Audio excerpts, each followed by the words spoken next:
La radio H2FM, la voix des communautés au cœur de l'action humanitaire, la voix des humanitaires au service des communautés. C'est votre journal en français. Mesdames, Messieurs, bonjour et bienvenue dans ce journal. Les titres. Santé mentale, le CICR renforce son accompagnement psychosocial dans les zones de crise. Puis Wu Manager lance le premier symposium Femmes et Santé pour renforcer la lutte contre les cancers du sein et du col de l'utérus. Ce sont nos titres. Bienvenue à tous. La radio H2FM. Le 10 octobre marque la Journée mondiale de la santé mentale, une occasion de sensibiliser le public aux enjeux liés à la santé mentale et de lutter contre la stigmatisation des troubles psychiques. En période de conflits armés et d'autres situations de violence, les conséquences sur la santé mentale sont souvent profondes. Traumatisme, détresse émotionnelle, perte de repères, autant de réalités qui affectent durablement le bien-être psychosocial des personnes touchées. Pour le Comité international de la Croix-Rouge CICR, la santé mentale constitue un axe essentiel de l'action humanitaire. À travers ses projets, le CICR apporte un soutien psychosocial adapté à divers groupes vulnérables. Ces interventions visent à répondre aux besoins spécifiques de chaque catégorie de bénéficiaires, à préserver leur dignité et à renforcer leur résilience face aux épreuves. Dans le cadre de cette journée, nous vous proposons de découvrir l'interview de Bagnon Cécile Amdatou, responsable du programme Santé mentale et soutien psychosocial du CICR, qui revient sur les actions menées, les défis rencontrés et l'importance de la prise en charge psychologique dans les contextes de crise. La santé mentale désigne un état de bien-être psychique qui permet à une personne de faire face au stress de la vie, de réaliser son potentiel, d'apprendre, de travailler et de contribuer à la vie communautaire. Le soutien psychosocial, par contre, aide les individus et les communautés à surmonter les traumatismes et à reconstruire leurs repères sociaux après une crise ou un événement traumatique. Ces deux notions englobent l'ensemble des actions visant à protéger et à promouvoir le bien-être mental, émotionnel et social des personnes, en particulier dans les contexte de conflit, de catastrophes ou d'urgence humanitaire. Le programme couvre un ensemble d'activités destinées à répondre aux besoins psychologiques, émotionnels et sociaux des personnes touchées par les conflits et d'autres situations de violence. Il vise à préserver et renforcer le bien-être psychosocial des individus, à prendre en charge les troubles mentaux modérés, à prévenir l'apparition de nouvelles pathologies. Parmi nos activités, je peux citer entre autres les sensibilisations communautaires, la formation des agents de santé de nos structures partenaires pour offrir les soins de santé mentale. Dans nos activités, je peux citer par exemple les sensibilisations qui se font aussi bien en communauté que dans nos structures partenaires. Nous avons la formation, le renforcement de capacités du personnel médical dans ces structures afin de fournir un accompagnement psychologique aux patients qui fréquentent ces structures, c'est-à-dire les personnes affectées par les violences, y compris les violences sexuelles, les personnes blessées par armes et hospitalisées, les patients en réhabilitation physique. Nous installons donc dans ces structures des salles d'écoute qui nous permettent d'offrir un accompagnement personnalisé en fonction des besoins de nos patients. En cas de besoin, nous référons également vers des structures spécialisées pour des soins d'un autre niveau. Au Mali, les activités en santé mentale et soutien psychosocial ciblent les personnes affectées par les violences, y compris sexuelles, qu'elles fréquentent ou non nos structures soutenues par le CICR, c'est-à-dire les CSCOM, les CCRF, les hôpitaux que nous soutenons, mais aussi avec la Croix-Rouge malienne dans la communauté, nous prenons en charge des personnes qui sont dans le besoin. Nous prenons également en charge les patients hospitalisés à la suite de blessures par arme, ainsi que ceux bénéficiant d'un accompagnement en réhabilitation physique dans nos structures partenaires. Les soins sont donc offerts en fonction des besoins de nos patients, sans discrimination d'âge, de sexe, d'origine ethnique ou de statut social. Les conflits armés exposent les populations à de violences vraiment extrêmes, la torture, les violences sexuelles, des détentions arbitraires, des exécutions, mais aussi à la perte de leurs proches, de leurs biens ou de leur mode de vie. À cela s'ajoute l'insécurité permanente, les déplacements forcés et les conditions de vie précaires. Ces expériences engendrent donc des souffrances psychologiques profondes, stress post-traumatique, troubles anxieux, dépression, troubles du sommeil, conflits intrafamiliaux, violences domestiques, fatigue mentale et bien d'autres. Alors, le programme s'efforce à sensibiliser les communautés sur l'importance de la santé mentale et sur l'accès gratuit aux services proposés. Parce que, comme vous le savez, dans nos contrées africaines, la santé mentale n'est pas très connue. Et donc, les populations qui, bien que exposées à ces violences, n'ont pas cette facilité d'aller chercher de l'aide auprès de spécialistes. C'est pourquoi nos activités de sensibilisation aident vraiment à faire la promotion de la santé mentale pour faciliter l'accès à nos services aux populations qui sont dans le besoin.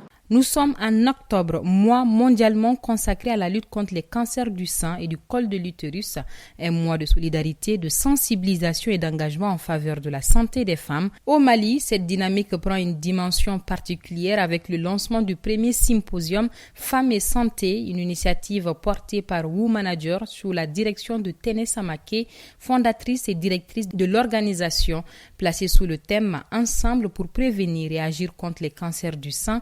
Cette première édition du symposium se veut un cadre d'échange, de réflexion et d'action réunissant médecins, experts, associations, acteurs publics et privés, mais aussi le grand public autour d'un objectif commun, renforcer la prévention et promouvoir une meilleure prise en charge de la santé féminine. Pour en parler, Téné Samaké, fondatrice et directrice de WoManager, initiatrice du symposium Femmes et Santé, nous explique l'origine du projet, ses objectifs, les attentes et le message qu'elle souhaite adresser aux femmes, aux décideurs et à la jeunesse du Mali en ce mois d'octobre. Nous l'écoutons. Avec mon manager, on a travaillé sur beaucoup de projets. Des projets de santé, des projets de communication, des projets de changement communautaire et tout ça. Et donc, l'idée, c'était vraiment de créer, en tout cas pour le moment, un espace professionnel et d'expertise où on inviterait différents acteurs et différentes actrices du domaine de la santé des femmes. C'est de créer un débat, un débat d'experts et où on mettra en place une série de recommandations qu'on mettra à disposition également du public ou des parties prenantes. Donc, c'est d'organiser ce cadre-là, ce cadre de mobilisation sociale, ce cadre d'expertise également avec des associations, des médecins, des chercheurs, des participantes et même des entreprises aussi, parler d'une thématique qui touche beaucoup les femmes dans le domaine de la santé, qui est le cancer du sein, le cancer du col de l'utérus. L'idée du symposium, c'est de décliner à chaque fois suivant les maladies. Nous avons voulu lancer avec Octobre Rose parce que ça va être la 3e année consécutive qu'on célèbre la campagne mondiale à notre niveau, au niveau de l'association. Et voilà, vu qu'on voulait lancer une nouvelle initiative, les symposiums Femmes et Santé,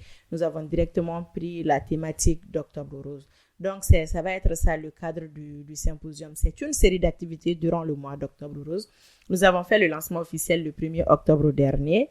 Nous avons fait une première session de dépistage le 11. Nous allons organiser le 18, samedi 18 à Massiri, un talk, également une session de yoga pour parler de santé mentale, cancer et stress. Et nous allons organiser le 24 également une série de panels avec des thématiques précises, une plénière, un panel et un atelier également. Et enfin, on va clôturer par le village rose qui va se constituer d'une session de dépistage, d'autres activités récréatives et une session de sport collectif également. S'il y a une phrase, une expression, un mot que je veux vraiment que les participantes ou les participants retiennent de ces activités-là, c'est vraiment que la prévention peut sauver des vies. Comme amba fo banana tugumina bana ya ala ka kodi kenya fene be ala de bolo a bébé ala de bolo, c'est de vraiment aller vers le dépistage à se faire dépister, prévenir et voilà, au cas où, continuer à se faire dépister aussi régulièrement ou aller vers le personnel de santé compétent. Voilà. Je dirais aux femmes, on est en octobre, il y a énormément de sessions de dépistage qui sont organisées gratuitement et malheureusement, ça ne sera pas le cas pour d'autres mois. Donc, il faut savoir profiter, tirer vraiment profit de toute cette expertise et de toutes ces opportunités, aller vers le dépistage, aller vers la sensibilisation, aller vers la prévention. Et si je devais lancer un message également aux décideurs, c'est de vraiment soutenir les femmes, soutenir les initiatives des femmes, encourager les filles, encourager la société de manière globale dans leurs initiatives et dans leurs entreprises. L'État fournit des efforts. Bon, l'État a toujours fourni des efforts, mais je pense que qu'en ce sens-là, on peut toujours aller vraiment au-delà de ce que nous faisons et rendre la situation meilleure pour tout le monde et pour tous les citoyens. Et maintenant, à la jeunesse, peut-être de manière plus globale, c'est de toujours avoir à l'idée que nous sommes tous frères et sœurs, nous sommes tous Maliens et Maliennes, et vraiment de savoir collaborer ensemble, de s'écouter, de se respecter, de respecter la dignité et l'intégrité de l'autre. Ouais. L'actualité, en bref, du 9 au 11 octobre 2025, dans le cadre du projet de réponse urgente, multisectoriel et intégré aux besoins vitaux des populations affectées par les inondations dans la région de Tombouctou, mise en œuvre par Plan International Mali avec le soutien du Fonds humanitaire régional pour l'Afrique de l'Ouest et du Centre, FHROC. Une formation suivie d'un équipement a été organisée au profit de 9 artisans réparateurs, soit 3 par commune, Garbakoira, Bourem Sidi Amar et Danga. Ces artisans ont renforcé leurs compétences techniques et reçu du matériel pour assurer l'entretien et la réparation des installations communautaires, contribuant ainsi à la pérennisation des acquis du projet et à l'autonomisation économique locale, une initiative concrète qui favorise la durabilité, la redevabilité et l'appropriation communautaire des actions menées. 22 filles bénéficiaires du projet Nyéléni ont pris part au camp de leadership Nyéléni, organisé en marge de la Journée internationale de la fille, tenue du 24 au 26 septembre 2025 à Ségou. Le camp avait pour objectif de former les jeunes filles en leadership transformationnel afin qu'elles deviennent des actrices de changement positif dans leur communauté. Issues des centres de scolarisation accélérée Passerelle et SSAP, apprenantes des métiers ou enfants parlementaires, les participantes ont salué cette initiative qui a renforcé leur confiance en elles et leur capacité à aborder les questions qui les concernent. Dans le cadre du projet Foundations, financé par Canada International Development, Global Affairs Canada et mis en œuvre par le consortium dirigé par Save Children, un atelier annuel s'est tenu au Niger du 29 septembre au 6 octobre 2025. L'objectif de cette rencontre était de réaffirmer la vision commune du consortium, de renforcer la gouvernance du projet, d'évaluer les progrès réalisés et de définir les prochaines étapes. L'équipe de Save Children Mali était accompagnée des partenaires, la Femme à Moi et Femme Lead Mali. Les travaux sous forme de présentation, discussions thématiques et groupes de réflexion ont permis de partager les leçons apprises et les bonnes pratiques, d'identifier les défis et les actions correctives à entreprendre et de consolider la collaboration et la cohésion du consortium. Une mission terrain dans les zones d'intervention en Maradi a permis d'apprécier concrètement les résultats du projet au sein des communautés. Actualité internationale à présent, au Cameroun, réduction des actions humanitaires liées aux coupes budgétaires. Des programmes humanitaires en zone anglophone du Cameroun sont en danger en raison des coupes budgétaires massives. Cette situation risque d'aggraver les tensions et de fragiliser davantage les populations vulnérables.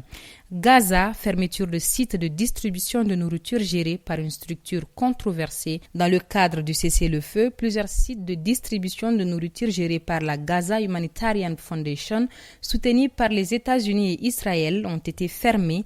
Leur mode opératoire avait déjà suscité de vives critiques. C'est tout pour cette édition. Merci de votre fidélité. Cette présentation vous a été proposée par Bibata Mamotouré. La mise en onde est assurée par Salim Djouara. La radio H2FM,